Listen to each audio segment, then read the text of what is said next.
இந்த குரு வக்ர நிவர்த்தி பலன்கள். உங்க ராசி அதிபதியும் 10ஆம் அதிபதியான குரு பகவான் உங்க ராசிக்கு 4ஆம் இடத்துல வந்து அர்த்தாஷ்டம குருவாக இருக்கிறாரு. அப்போ நீங்க வந்து இந்த காலகட்டத்துல உழைப்புக்கு நீங்க ரொம்ப வந்து முக்கியத்துவம் கொடுப்பீங்க. உழைப்பு இருந்தா உழைப்புக்காக நீங்க வந்து ஓயாம நீங்க வந்து உழைக்க நினைப்பீங்க. ஆனா அதுக்கு ஏத்த மாதிரி உங்களோட உடல்நிலை வந்து ஒத்து வராது. வேலை பளுகள் அதிகமா இருக்கும். அந்த வேலையை கூட பார்க்க கூட முடியாத அளவுக்கு உடல் வந்து ரொம்ப டயர்னஸா இருக்குது, ரொம்ப களைப்பா இருக்கிறது, எடுத்த வேலையை செஞ்சு முடிக்க முடியாத அளவுக்கு மிகப்பெரிய ஒரு சவாலாக உங்களுக்கு வந்து உடல் ஒத்துழைப்பு தராம இருக்கும். உங்களுடைய தாயாருக்கு சின்ன சின்ன அளவுல மருத்துவ செலவுகள் ஏற்படக்கூடிய காலங்கள் இது வந்து. அப்ப தாயாருக்கு வந்து நீங்க வந்து கொஞ்சம் பக்கம் பக்கம் இருந்தீங்கன்னா சின்னதா ஒரு மருத்துவ செக்கப் பண்ணிக்கங்க. ஒரு ஸ்கேன் பண்ணிட்டீங்கன்னா எல்லாமே சரியா போயிடும் உங்களுக்கு வந்து. ஸ்கேனுங்கிறது அது வந்து அது எடுக்க வரைக்கும் அந்த நோய் வந்து பயங்கடிட்டே இருக்கும். அது எடுத்து முடிச்சோடனே வரங்களா ஒண்ணுமே இல்லைங்கிற மாதிரி ரிசல்ட் சொல்றதுக்கு வந்துகிட்டே இருக்கும். உங்களுடைய தந்தை வழியிலையும் எதிர்பாராத அளவுல ஒரு திடீர்னு ஒரு விரை செலவுகள் ஏற்படும். தந்தை வழி உறவுகள் மூலமாகவும் வரும், தந்தைக்கு ஏற்படுறதுக்கு வாய்ப்புகள் அதிகமா இருக்கு. ராசி அதிபதியே 4ஆம் இடம் இருக்கலாம். நீங்களா உங்களுடைய சுய சம்பாத்தியம், சுய பண வருமானம் மூலமாக சொத்துக்கள் சேரக்கூடிய வாய்ப்புகள் அதிகமா இருக்குது. எது வாங்கினாலும் சரிதான், எதையுமே நீங்க வந்து வெளியே சொல்லாம நீங்க வந்து வாங்கிக்கணும். இல்லையே 4 பேர்ட்ட சொல்லி எந்த ஒரு காரியம் பண்ணாலுமே வந்து உங்களுக்கு நிறைய வந்து காரிய தடைகளை கொடுத்துக்கிட்டே இருக்கும். எதுவுமே வந்து சுபமாக முடியறதுக்கு வாய்ப்புகள் இருக்காது.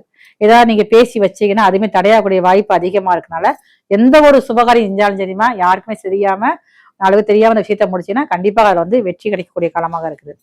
நான் ராசி அதிபதி 4ஆம் வீட்டுல இருக்கிறதுனால நீங்க வந்து வெளியூர்ல இருக்கேன், எங்களுடைய பெற்றவங்களை பிரிஞ்சிருக்கேன், எப்ப நான் போய் சேர்ந்துருப்பேன் தெரியாது, படிப்பு விஷயமா வெளியிருப்பீங்க, உத்தியோக விஷயமா வெளியிருப்பீங்க.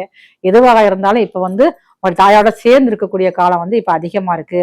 அதுக்குள்ள நான் வாய்ப்புகள் இருக்குது. நான் வந்து பூர்வீகத்தை விட்டு விலகி இருக்கேன், பூர்வீகத்தில் இருக்க முடியாது. இப்ப கண்டிப்பா நீங்க போய் பூர்வீகத்திலயும் இருக்கலாம், சொந்த வீட்டுல இருக்கலாம். வீடை கட்டி வாடகைக்கு விட்டுட்டு நான் வாடகைக்கு போயிட்டேன், இப்ப போய் இருக்குன்னா நீங்க சொந்த வீட்டுல இருக்கலாம். மேலும் உங்களுக்கு வந்து புதுதாக வீடு கட்டக்கூடிய வாய்ப்புகள் வந்து அதிகமா இருக்குது.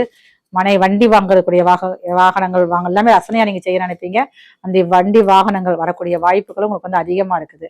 ஆனா சுகஸ்தானத்துல கொஞ்சம் வந்து பாதிப்பு இருக்கிறதுனால கொஞ்சம் நீங்க வந்து உடல் நலத்துல கொஞ்சம் நீங்க வந்து அக்கறையா இருக்கணும். நீங்க வந்து எதனாலும் கொஞ்சம் சின்ன விஷயங்கள் பாதிப்பு கொடுத்தாலுமே வந்து அதை வந்து நீங்க அசால்ட்டா நீங்க விட்டுறாம அதுக்குன்னு ஒரு தகுந்த செக்கப் செஞ்சு ஒரு மருத்துவ செலவு பண்ணிட்டீங்க அப்படின்னா உங்களுக்கு பெரிய அளவுல பாதிப்புகள் எதுவுமே உங்களுக்கு வந்து வராது. குழந்தை பாக்கியம், தடைபற்ற குழந்தை பாக்கியம் வந்து கொஞ்சம் லேட் ஆகும். நீங்க இப்ப உடனே இப்ப வேண்டிய நீங்க மருத்துவ செலவு பண்ணிக்கிட்டு இருந்தீங்க அப்படின்னா அதுல கொஞ்சம் வந்து தாமதங்கள் ஏற்பட்டு அதுக்கப்புறம் தான் உங்களுக்கு கிடைக்கக்கூடிய அமைப்பாக இருக்குது. அதே மாதிரி திருமண விஷயமாக இருக்கட்டும், காதல் திருமணங்கள் வந்து கைவிடுவதற்கு நேரம் சரியாக இருக்கிறது. அதே மாதிரி புதுசாக நம்ம வந்து திருமணம் பார்த்து பேரண்ட்ஸ் பார்த்து செஞ்சு முடிக்கணும் அப்படின்னா அதுல கொஞ்சம் நாள் தள்ளித்தான் போகும். உங்களுக்கு வந்து எதிர்பாராத விதத்துல சீக்கிரமா நம்ம எதிரே பார்த்திருக்க மாட்டோம், ஆனா அந்த திருமணம் நடைபெறக்கூடிய வாய்ப்புகள் அதிகமா இருக்குது.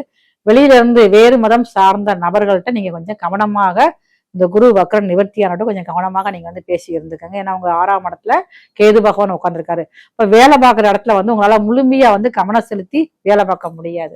ஒரு இடத்துல போய் நீங்க வந்து கூலிக்கு வேலை பார்த்துக்கிட்டு இருக்கீங்க, அரசு உத்தியோகம் பார்த்துக்கிட்டு இருக்க அப்படின்னா அந்த வேலையை செய்ய முடியாத அளவுக்கு அங்கேயே சில பிரச்சனைகள், சங்கடங்கள், வாய்ப்புகள் அதிகரிக்கக்கூடிய காலமா இருக்கறனால இந்த வேலை பார்க்குற இடத்துலயுமே நீங்க வந்து கொஞ்சம் கவனமா தான் இருந்துக்கணும். உங்களுடைய வார்த்தைகள்ல ரொம்ப கவனமா நீங்க வந்து பயன்படுத்திக்கங்க.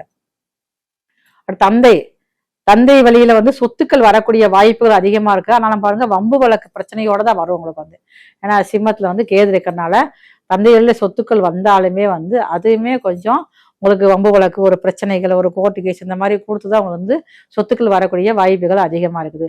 பள்ளியில் படிக்கும் மாணவர்கள் வந்து மீனராசியில இருந்தீங்க அப்படின்னா கல்லூரியில் படிச்சாலுமே நீங்க வந்து படிப்பு விஷயங்கள்ல நல்லா படிச்சு திறமையா வரக்கூடிய வாய்ப்புகள் அதிகமா இருக்குது. இதனால எதுவுமே மனசுல படிக்கிறது மனப்பாடம் பண்ண முடியாம கொஞ்சம் தவிச்சுக்கிட்டு இருப்பீங்க. அதற்கு சில ஏதாவது ஒரு மந்திரம் சொல்லி கைக்கிற மந்திரம் சொல்லி தியானம் பண்ணிட்டு படிச்சீங்கன்னா கண்டிப்பா உங்களுக்கு வந்து மனப்பாடம் செய்யக்கூடிய வாய்ப்புகள் அதிகமா இருக்கும். உங்களுக்கு வந்து அலுவலகத்துல வேலை பார்க்கும் பெண்கள் மீனராசியில் இருந்தவங்கன்னா வேலை பார்க்குற இடத்துல தேவையில்லாத ஒரு டார்ச்சர், ஒரு தொந்தரவு ஏதாவது ஒன்று வர்றதுக்கு வாய்ப்பு இருக்கிறதுனால நீங்க ரொம்ப ரொம்ப கவனமாக வேலை பார்க்கறதுல இருந்துக்கணும். வேலையில் உள்ள டென்ஷன், அந்த அழுத்தத்தை வந்து நீங்க வீட்டிலேயே நீங்க வந்து காட்டக்கூடாது. ரெண்டையுமே வந்து சரிசமமா கொண்டு போனாதான் இந்த குரு வக்ர நிவர்த்தி ஆனவட்டு ஒரு 4 மாத காலங்கள் நீங்க நிம்மதியாக இருக்க முடியும். உடல் உழைப்புகள் அதிகமாக இருக்கக்கூடிய காலங்கள் இது வந்து. உங்களால முடிந்த அளவுக்கு உங்க ஊர் இருக்கக்கூடிய அன்னை மாரியம்மனை தான் நீங்க வந்து வழிபாடு செய்யணும். வெள்ளிக்கிழமை போய் மாலை நேரங்கள்ட்ட ஒரு 6 மணிக்கு மேல தீபம் வச்சு விட்டு போய் அன்னைக்கு வந்து மாரியம்மனுக்கு 2 மாவிளக்கு தீபம் வச்சு உட்காந்து மனதார ஒரு 10 நிமிஷமாவது உட்காந்து நீங்க பிரார்த்தனை செஞ்சுட்டு வந்தீங்கன்னா உங்களுடைய வாழ்க்கையில வந்து பிரச்சனைகள் இல்லாம சுமூகமாக போகக்கூடிய வாய்ப்புகள் வந்து அதிகமா இருக்கும். நம்ம சொல்ற அந்த ராசி பலன் எல்லாமே பாத்தீங்கன்னா இது வந்து பொது பலன்கள் மட்டும்தான். தனிப்பட்ட முறையில உங்களுடைய சுய சாதகத்தை நம்ம வந்து அலசி ஆராய்ஞ்சு பார்த்து சொல்றது உங்களுக்கு வந்து 100% பெர்ஃபெக்டா இருக்கும். ஆனா இதுலயும் பாருங்களேன், நிறைய பேர் வந்து நிறைய எனக்கு வந்து கமெண்ட்ல சொல்லுவாங்க, போன்ல சொல்லுவாங்க, ஒரு சில விஷயங்கள் நடக்குது செய்யுது அப்படிம்பாங்க. எதுவாக இருந்தாலுமே வந்து முறையான ஒரு நம்பிக்கையோட சொல்லக்கூடிய கோயில்களுக்கு போய் வழிபாடு செய்யறப்ப எல்லா விஷயங்களுமே உங்களுக்கு வந்து வெற்றி கிடைக்கக்கூடிய வாய்ப்புகள் வந்து அதிகமாக தான் இருக்குது. என்னதான் வந்து குரு நிவர்த்தி ஆனாலுமே வந்து அந்த குருவுமே பாருங்களேன், அவருடைய பகை வீட்டுல மாரகஸ்தானத்துல உட்கார்ந்துருக்காரு. அப்படிங்கிறப்ப நிறைய பேருக்கு வந்து மனசுல எல்லாம் பலமான பிரச்சனைகளை கொடுத்துக்கிட்டே இருப்பாரு. அந்த குரு வந்து எல்லாத்துக்குமே நல்லதும் செய்ய மாட்டாரு, அதே மாதிரி பாதகமும் செய்ய மாட்டாரு. அப்படி இருக்கிற காலத்துல முறையான வழிபாடுகள் இருந்தா தான் நம்மளால வந்து அடுத்த காலத்துக்கு போக முடியும், வாழ்க்கையிலேயே வெற்றி பெற முடியும்.